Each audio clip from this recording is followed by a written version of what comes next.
अस्सलामुअलैकुम। कल हमने कूलम लॉ का टॉपिक पढ़ा था और उससे एक दिन पहले हमने इलेक्ट्रोस्टैटिक्स में चार्जेस के बारे में पढ़ा था।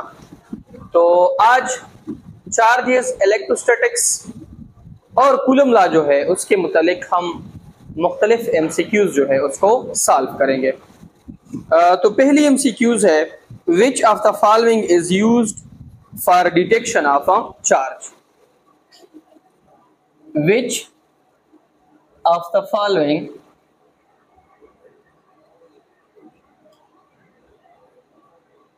is used for detection of charge? किसी भी चार्ज को डिटेक्ट करने के लिए कि यहां पर चार्ज मौजूद है कि नहीं है, अगर मौजूद है तो कौन सा चार्ज है, इसके लिए हम कौन सा डिवाइस इस्तेमाल करते हैं। मुख्तलिफ ऑप्शन है इसमें, आपके पास volt meter for example option है, एमीटर आपके पास ऑप्शन है, ठीक है। इसके अलावा इलेक्ट्रोस्कोप ऑप्शन है और ऑप्शन नंबर डी जो है वो नन ऑफ दीस का ऑप्शन है, ठीक है। कोई भी चार्ज, फॉर एग्जांपल मैं अभी जिस रूम में हूं, अगर मैं चाहता हूं कि इस रूम में मैं ये मालूम कर सकूं कि यहां पर चार्ज है कि नहीं है, उसके बाद फिर ये मैं मालूम कर सकूं कि कौन सा चार्ज है, तो इसके लिए मैं किस डिवाइस का इस्तेमाल करूंगा? इलेक्ट्रोस्कोप। याद रखें,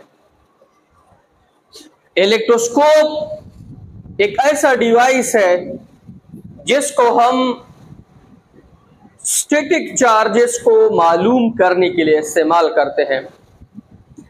इसके अंदर गोल्ड लीफ्स होते हैं और इसका ऊपर का जो सरफेस है वो स्फेरिकल होता है। ये पहले से चार्ज होता है। जब हम इसको किसी चार्ज बॉडी के करीब लेके आते हैं तो इसके अंदर जो दो लीफ होते हैं गोल्ड वाले, वो इस तरह मूवमेंट स्टार्ट करते हैं। उस मूवमेंट से हमें पता चलता है कि यहाँ पे क्या मौजूद है, charge.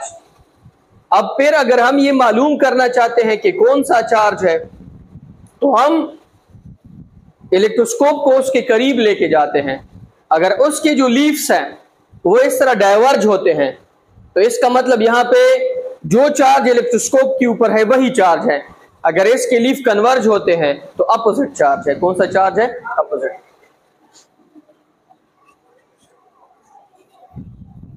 The sure test for electrostatic force between two charge object is dash. Test for electrostatic force between two charge object is, दो चार्ज ऑब्जेक्ट है और उसके दरमियान हमने इलेक्ट्रोस्टैटिक फोर्स जो है उसको फाइंड करना है। उसके लिए हमने इसको टेस्ट करना है। तो जो टेस्ट हम करेंगे वो हम अट्रैक्शन की बुनियाद पर करेंगे, वो हम रिपल्जन की बुनियाद पर करेंगे, वो हम दोनों की बुनियाद पर करेंगे, शाबाश, या नन ऑफ दीज।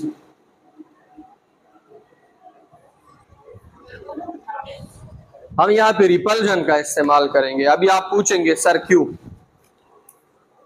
क्योंकि इससे पहले मैंने एक टॉपिक पढ़ा था जिसमें हम एक चार्ज बॉडी जो है उसको न्यूट्रल बॉडी के करीब लेके जाते थे। यहां पे फिर क्या होती थी? चार्ज सेपरेशन, इलेक्ट्रोस्टैटिक इंडक्शन का फेनोमेना होता था। इसको हम इस्तेमाल नहीं कर सकते थे। क्यों? अट्रैक्शन चार्ज और न्यूट्रल बॉडी के दरमियान भी हो सकता है, लेकिन रिपल्जन सिर्फ कौन से बॉडीज के दरमियान होता है? Charge body. यहां पे मैंने लिखा है test force, test for electrostatic force between two charge object, दो चार्ज ऑब्जेक्ट के दरमियान हम इलेक्ट्रोस्टैटिक फोर्स का टेस्ट जो है वो रिपल्जन की बुनियाद पर लेंगे। अगर मैं इस तरह कहूं कि चार्ज ऑब्जेक्ट नहीं है, एक चार्ज है एक न्यूट्रल है, तो पहले इलेक्ट्रोस्टैटिक इंडक्शन होगा, उसमें फिर अट्रैक्शन होगी।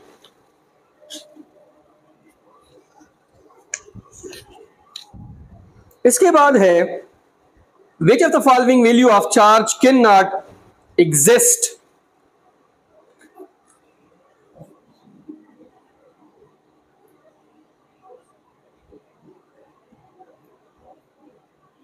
which of the following value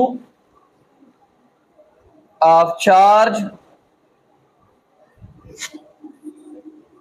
cannot exist? Option number ए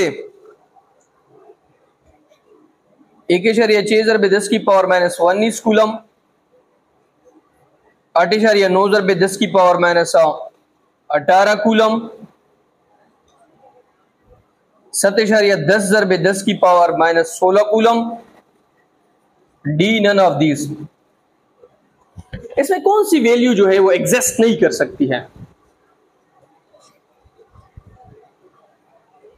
अगर आपको बोले कि कौन सी वैल्यू एग्जिस्ट कर सकती है तो फिर ये है, कौन सी नहीं कर सकती है, ये भी है ये भी है। तो इसमें चूंकि दो ऑप्शन ठीक है तो हम नन ऑफ दीज जो है उसका ऑप्शन करेक्ट करेंगे। क्यों? क्योंकि यहां पे तो दो वैल्यूज जो है वो एग्जिस्ट नहीं करती है, और इसमें ऐसा ऑप्शन होना चाहिए था कि both D and C.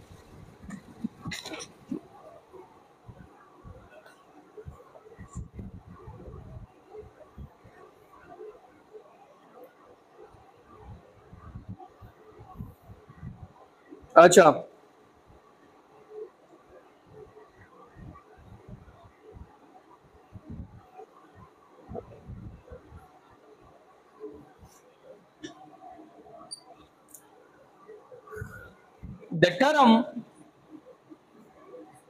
the term positive and negative, the term positive and negative charge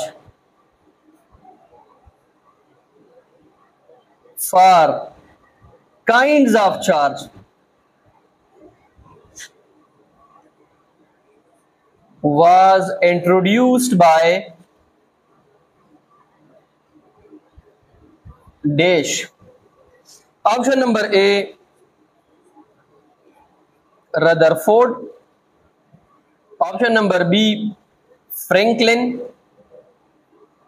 option number C Newton, option number D Faraday. ये जो पॉजिटिव और नेगेटिव चार्ज है, या ये जो चार्ज का वर्ड है, ये सबसे पहले चार्ज किसने इंट्रोड्यूस करवाया था? फ्रैंकलिन ने। किसने? Franklin.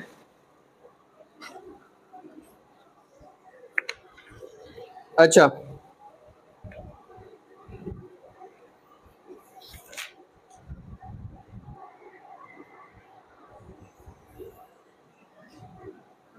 a charge particle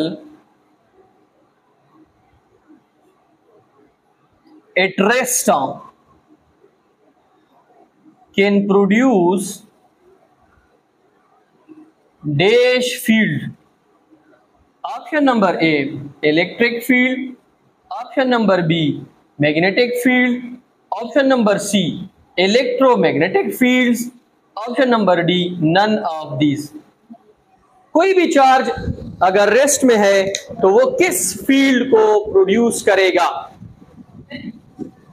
electric field. याद रखें, कोई भी चार्ज अगर रेस्ट में है तो वो एक फील्ड प्रोड्यूस कर सकता है, और वो फील्ड कौन सा फील्ड होगा?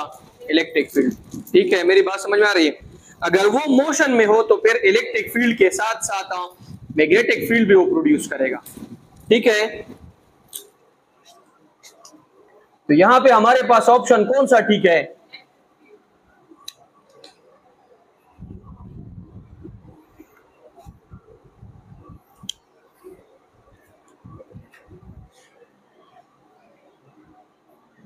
A charge particle in uniform motion, अब इस चीज को समझ ले, in uniform motion can produce, option number A electric field पैदा करेगा, option number B magnetic field पैदा करेगा, option number C both A and B, option number D none of these. एक चार्ज पार्टिकल इस तरह से मूव कर रहा है कि वो यूनिफॉर्म मोशन करे, मतलब उसमें एक्सेलरेशन प्रोड्यूस नहीं हो रही है, तो अब इसमें कौन सा फील्ड होगा?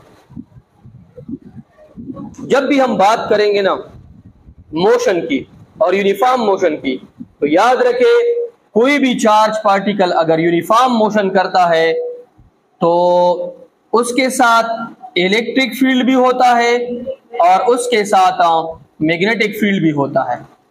इलेक्ट्रिक फील्ड और मैग्नेटिक फील्ड दोनों प्रोड्यूस करेंगे जब हम बात करेंगे यूनिफॉर्म मोशन की। अब अगर मैं यहां पे इस एमसीक्यूज को चेंज कर लो, अ चार्ज पार्टिकल, एक चार्ज पार्टिकल है और वो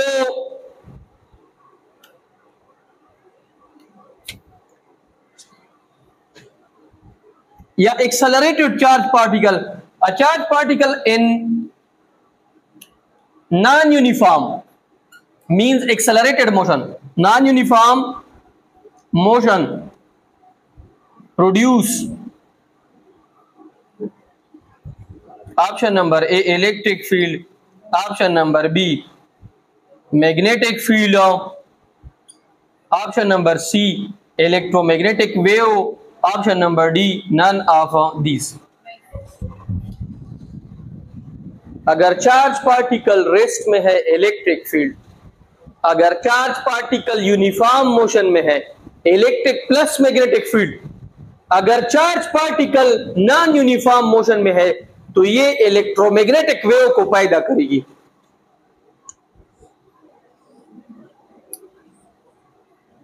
ये आपके पास एक साइड पे ये इलेक्ट्रिक फील्ड पैदा करेगा, दूसरे साइड पे ये मैग्नेटिक फील्ड पैदा करेगा और इस साइड पे इसकी क्या होगी डायरेक्शन।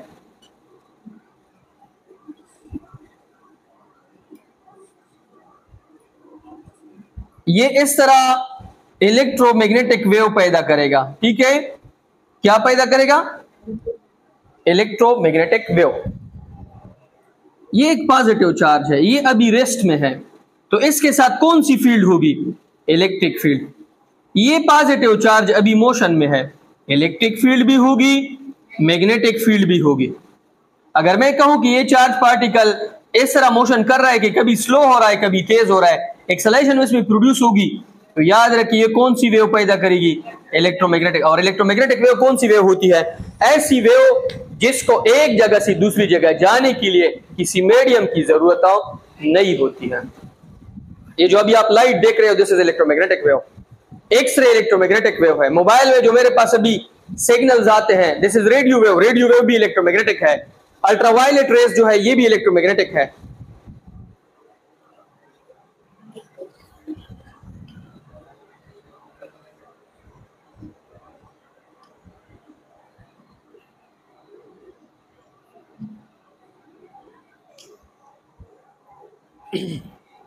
अच्छा,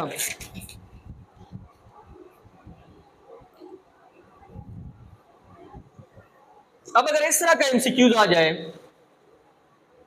अ charge particle in equilibrium can produce option number A electric field, option number B magnetic field, option number C electromagnetic wave, option number D both A and B. एक चार्ज पार्टिकल इक्विलिब्रियम में है, ठीक है, equilibrium में दो conditions होते हैं।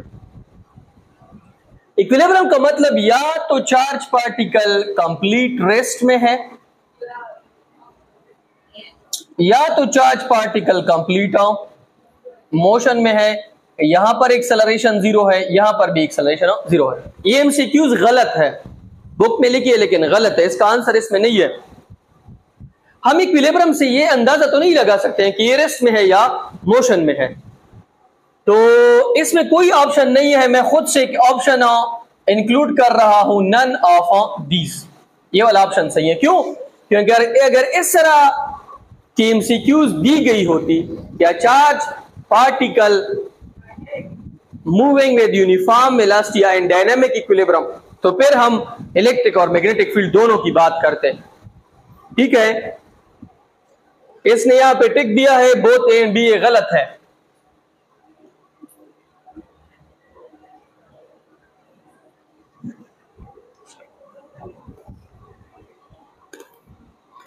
The SI unit, the SI unit of charge is dash. Option number A, ampere second. Option number B, volt dot second inverse. Option number C, ampere. Option number D, second. याद रखें, charge का formula है Q is equal to I T. Q के लिए हम इस्तेमाल करेंगे coulomb, और आई के लिए हम इस्तेमाल करेंगे एम्पेयर, और टी के लिए हम इस्तेमाल करेंगे सेकेंड। तो एम्पेयर डॉट सेकेंड जो है ये इसका यूनिट है। ठीक है,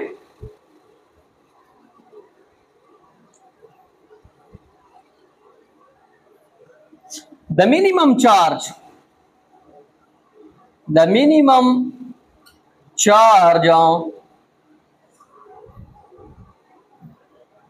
on an object is dash. Option number A, 1 coulomb. Option number B, 1 state coulomb. Option number C, 1.6 cross 10 की power minus 19 coulomb. Option number D, none of these. Minimum charge मैंने पहले भी बताया था, वो आपके पास है 1.6 क्रॉस 10 की पावर माइनस 19 कूलम। मैंने आप लोगों को कहा था कि classically the smallest charge in nature is electron, और उसके ऊपर चार्ज कितना है 1.6। ये मैं क्लासिकल की बात कर रहा हूं।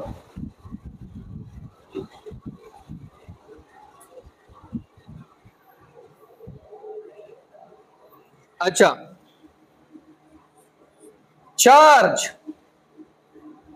Can be created and destroyed in dash. Option number A, vacuum. Option number B, air. Option number C, gases. Option number D, pair. मैंने कहा था कि पेयर में हम चार्जेस को पैदा भी कर सकते हैं, खत्म भी कर सकते हैं। पेयर प्रोडक्शन का प्रोसेस था।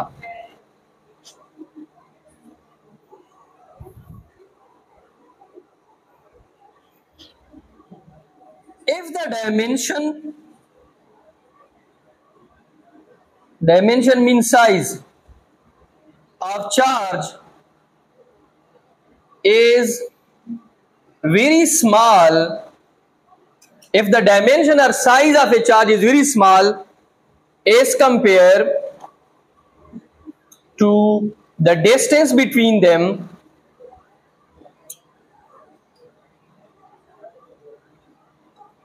the charge will be, option number A, buoyant.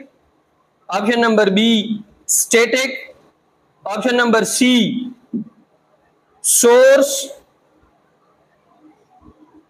Option number D, test charge, point charge. मैंने कहा था कि अगर आपके पास दो चार्जेस हैं, उनमें का डिस्टेंस जो है उनके रेडियस साइज से बहुत ज्यादा बड़ा है, तो ये आपके पास कौन सा चार्ज होगा? Point charge.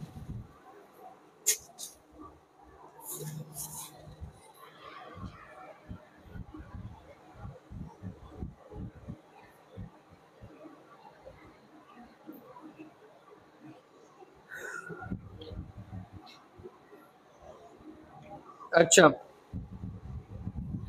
अब इसके बाद है the number of electron in 1 coulomb of charge.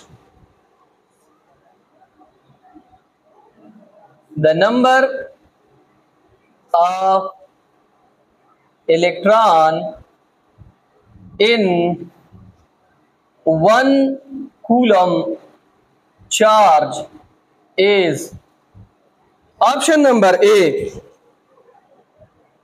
6.25 cross 10 की power 21, option number B 1.6 cross 10 की power 19, option number C 6.25 cross 10 की power 18, option number D 9.1 cross 10 की पावर 31। शाबाश। हाँ, ये हमारे पास देखिए 1 इलेक्ट्रॉन के ऊपर कितना चार्ज था, 1.6 क्रॉस 10 की पावर -19 कूलम। अगर दोनों साइड को मैस पे डिवाइड करो तो यहां पे 1 कूलम रह जाएगा।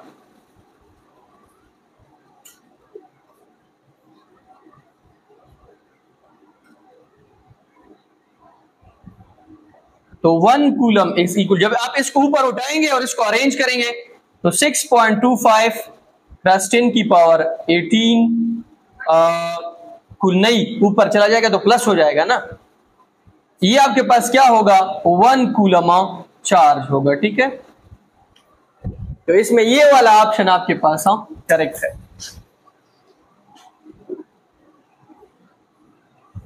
अच्छा, 13 MCQs।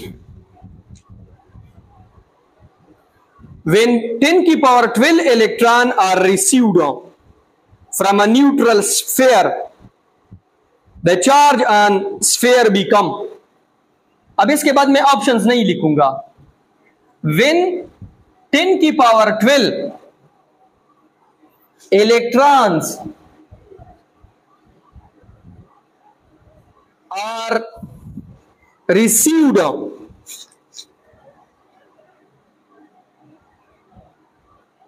when 10 की power 12 electrons are received from a neutral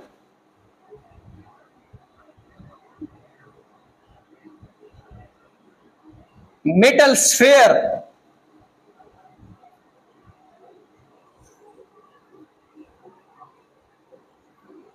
the charge on sphere become, the charge on sphere becomes। अब इधर देखिए, आपके पास इस तरह एक मेटल का स्फीयर है और इसके ऊपर जो नंबर ऑफ इलेक्ट्रॉन्स है वो है 10 की पावर 12। 10 की power 12 electrons are received from a neutral metal sphere. ये एक स्फीयर है, इसके साथ इस तरह एक न्यूट्रल स्फीयर है। इस न्यूट्रल स्फीयर से इस स्फीयर ने, या ये जो न्यूट्रल स्फीयर है देखिए ये खुद न्यूट्रल है, ये चार्ज है, इस न्यूट्रल ने इस चार्ज से 10 की पावर 12 इलेक्ट्रॉन रिसीव किए हैं। तो अब मुझे बताएं कि इसके ऊपर टोटल कितना चार्ज होगा। हमारे पास फार्मूला है Q is equal to N E. तो Q is equal to N कितना है, 10 की पावर 12, ई कितना है 1.6 क्रॉस 10 की पावर -19 कूलम। तो Q is equal to 1.6 cross 10 की पावर -19 प्लस 12, 1.6 क्रॉस 10 की पावर 19 प्लस 12 में से आप 19 निकाले तो कितना आता है, 7 आता है, -7। ठीक है, ये इसके ऊपर आ जाएगा।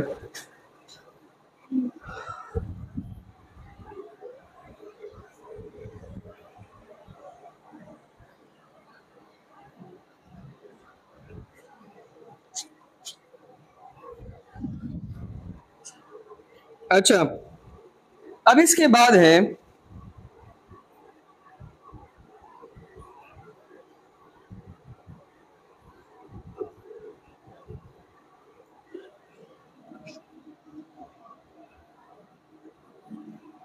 Epsilon R, relative permittivity for insulator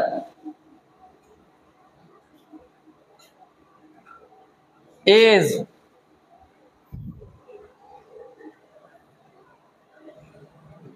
option number A less than 1, option number B greater than 1, option number C equal to 1,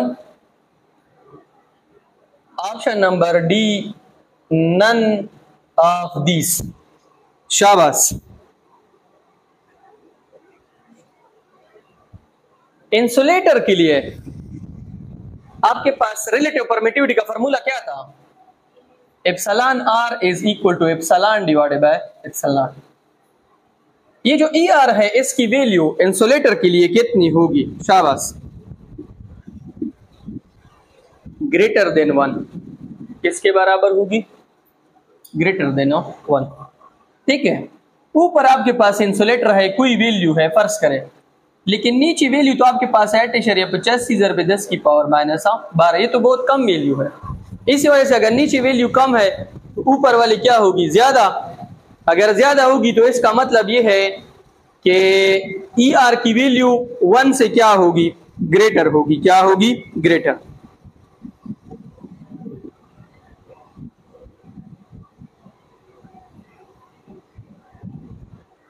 अच्छा,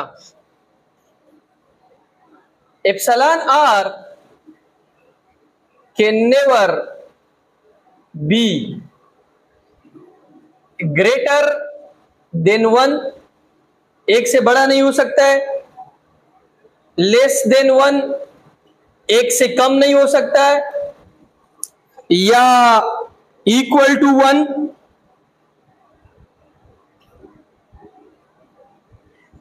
या नन ऑफ दीज।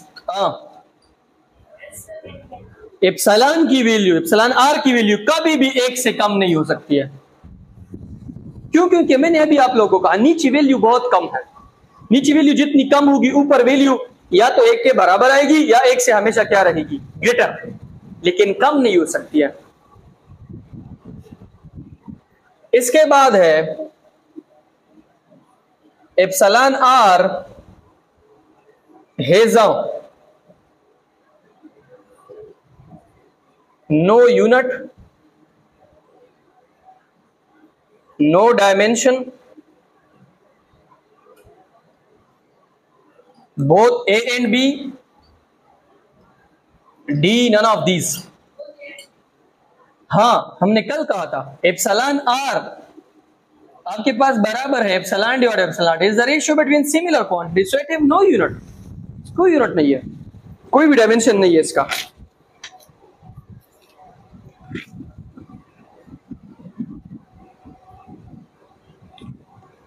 अच्छा,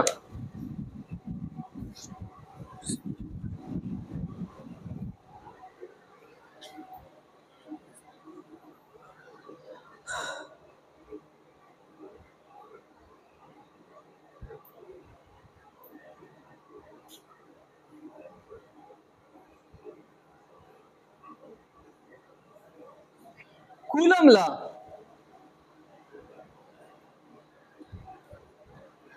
is only applicable for test charge, source charge, point charge, all of them. point charge static भी होगा और point भी होगा।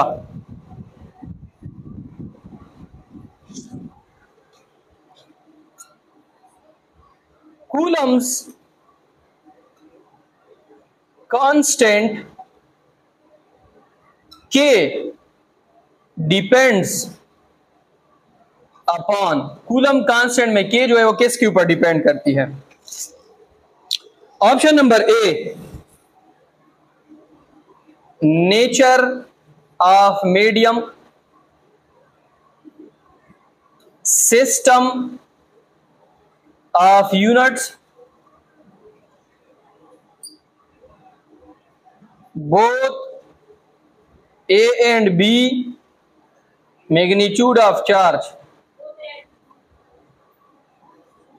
ये दोनों के ऊपर डिपेंड करता है, system of unit and nature of a medium.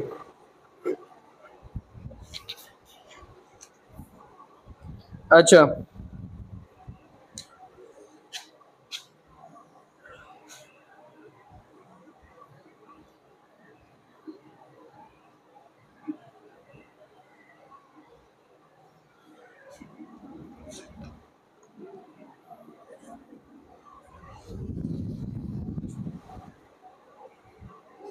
इसके बाद क्वेश्चन है the force between two charge bodies is if one of the charge is double and the distance between them is half, the force acting on a charge will be dash. हमें कह रहे हैं कि दो charges हैं, एक charge है Q1, एक चार्ज है Q2। इन दोनों के दरमियान पहले जितना फासला था उसको मैंने कम कर दिया है, मतलब डिस्टेंस को मैंने हाफ कर दिया। इनमें से एक चार्ज जो है फॉर एग्जांपल Q1, इसको मैंने डबल कर दिया है, 2Q1 कर दिया है।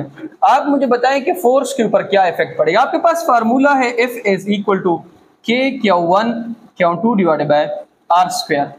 K Q1 की जगह पे क्या लिखे 2Q1 Q2, R की जगह पे क्या लिखे R डिवाइडेड बाय 2 का स्क्वायर, उसको हाफ कर दिया है डिस्टेंस को।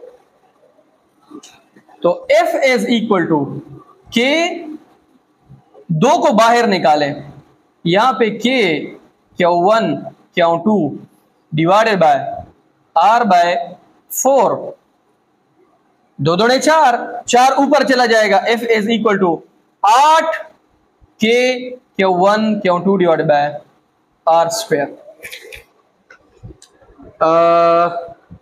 तो इसका मतलब यहां पे फोर्स जो है वो 8 टाइम्स क्या हो जाएगा, इंक्रीज हो जाएगा। अगर मैं एक चार्ज के मैग्नीट्यूड को डबल करूं और डिस्टेंस को मैं क्या करूं, हाफ करूं, तो इनके दरमियान जो फोर्स है वो 8 टाइम्स क्या हो जाएगा, इंक्रीज।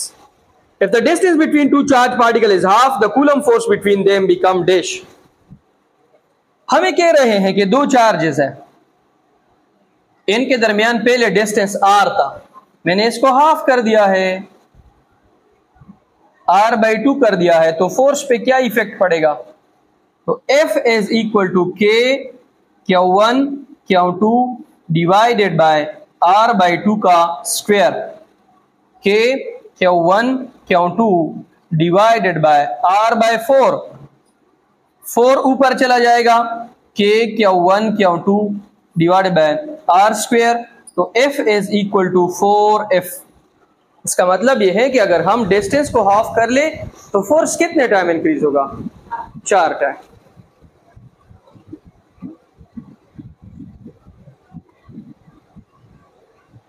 इसके बाद है two proton separated by distance d exert a force F on each other, what must be the separation between the alpha particle so that they also exert the force F। बहुत ही simple बात है। हमें कह रहे हैं कि हमने क्या किया है कि एक चार्ज के मैग्नीट्यूड को अगर हम डबल करें,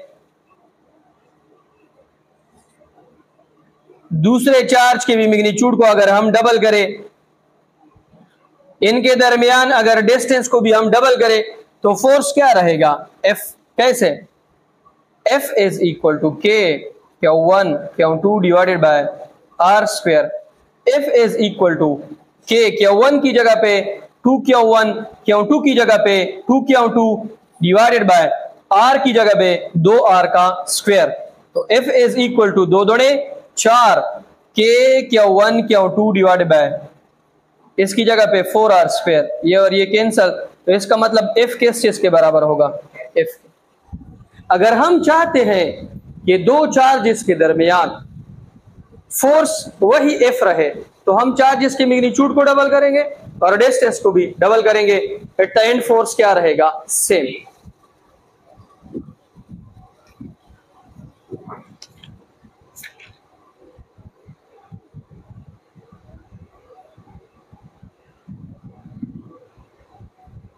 अच्छा, इसके अलावा कुछ जनरल एमसीक्यूज भी आ सकते हैं, जैसे कि आपसे पूछ सकते हैं कि for example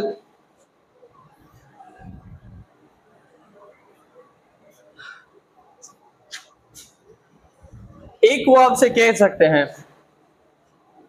unit of epsilon not. Epsilon naught की यूनिट क्या है? एप्सिलॉन नॉट की यूनिट याद रखे,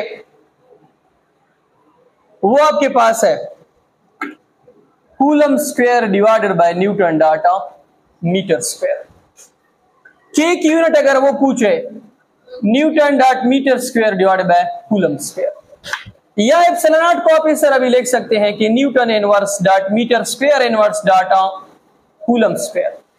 के की यूनिट को आप इस तरह लिख सकते हैं कि newton dot metre square dot coulomb inverse square. K की वैल्यू का भी पूछ सकते हैं, वो है 9 × 10 की power 9 newton dot metre square divided by coulomb square.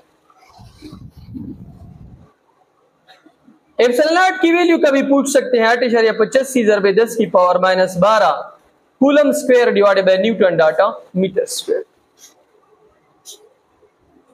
ठीक है, इस तरह भी कह सकते हैं कि आपके पास एक चार्ज है 4 कूलम का, दूसरा चार्ज है 12 कूलम का, इसमें बताए कौन ज्यादा फोर्स लगा रहा है, 4 कूलम का 12 कूलम का, या दोनों सेम लगा रहे हैं? दोनों सेम लगा रहे हैं। क्यों? क्योंकि इसके दरमियान न्यूटन थर्ड लॉ है F12 is equal to -F21। इस तरह की क्वेश्चन भी आ सकते हैं कि आपके पास एक सोप बबल है, हमने इसके ऊपर मुख्तलिफ किस्म के चार्जेस, सिंपल हमने इसके ऊपर चार्ज स्प्रे कर दिया, इसका साइज कम हो गया ज्यादा। याद रखें, हम जब इसके ऊपर चार्ज स्प्रे करेंगे तो चार्ज खुद को यूनिफॉर्मली डिस्ट्रीब्यूट करेंगे, एक दूसरे को रिपेल करेंगे, इसकी वजह से इसका साइज थोड़ा सा क्या हो जाएगा, इंक्रीज। इस तरह की क्वेश्चन भी आ सकते हैं कि आपको कहेंगे कि एक चार्ज है 2 कूलम, दूसरा चार्ज है 4 कूलम, डिस्टेंस है 2 मीटर, आप मुझे बताएं फोर्स कितना होगा। तो आप कहेंगे F इज इक्वल टू के 9 × 10 की पावर 9 ज़रबे 2 ज़रबे 4 डिवाइडेड बाय 2 का स्क्वायर। तो 2 दूने 4, ये 4 इसके साथ कैंसल, 9 दूने 18, 18 ज़रबे 10 की पावर 9। ठीक है, सीधा मैंने पुट कर दिया है। बहुत सारे क्वेश्चन आ सकते हैं।